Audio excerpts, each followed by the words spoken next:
इंदौर से लापता सोनम रघुवंशी को लेकर शिलांग में जहां एक और सर्चिंग ऑपरेशन चल रहा है, तो वहीं दूसरी ओर इंदौर में राजा रघुवंशी के घर पर प्रदेश कांग्रेस अध्यक्ष जीतू पटवारी राजा रघुवंशी के घर पहुंचे और वहां पर परिवार से बात करने के साथ ही मध्य प्रदेश के चीफ सेक्रेटरी से भी बात की है।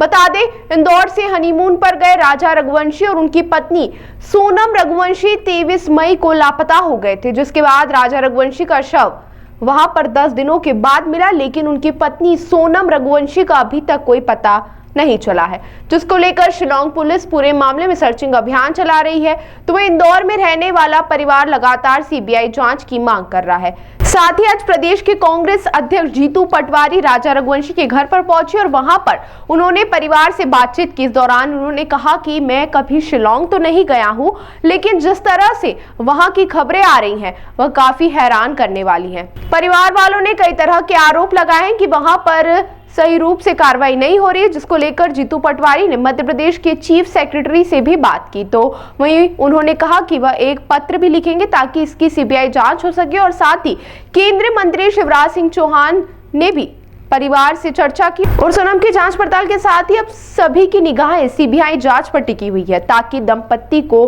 न्याय मिल सके।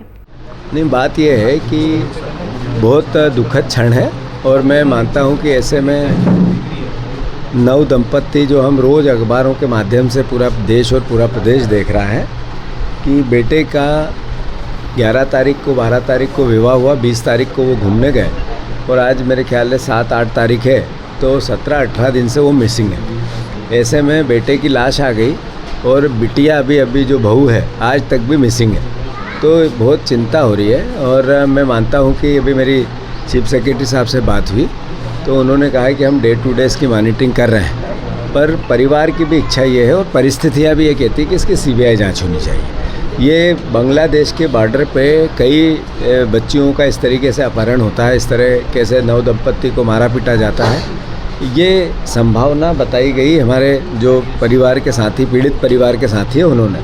तो मैं कभी शिलांग नहीं गया, उस हिस्से में नहीं गया, पर चूँकि ये 15 दिन से वहाँ सर्च करके पुलिस के चक्कर काट के प्रशासन से बात कर के अलग अलग तरह की सारी संभावनाओं को देख के आए हैं, तो इनका मानना है कि बिना सीबीआई जांच से इस पूरे प्रकरण का पर्दाफाश हो नहीं सकता है। बेटे की तो जान चली गई पर दूसरों का कुछ नहीं हो, एक बेटा खो दिया और किसी दूसरे का बेटा बच जाए, इस भावना से सीबीआई जांच होनी चाहिए।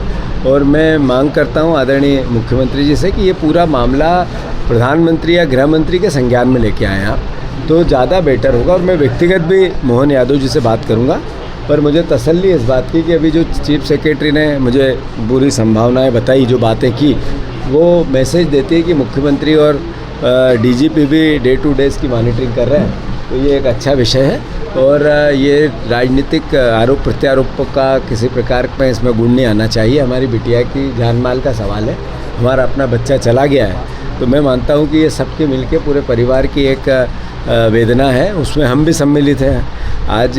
तो मैं सिर्फ और सिर्फ इतना सरकार से आग्रह करता हूँ कि इस पूरे प्रकरण की सीबीआई जांच हो।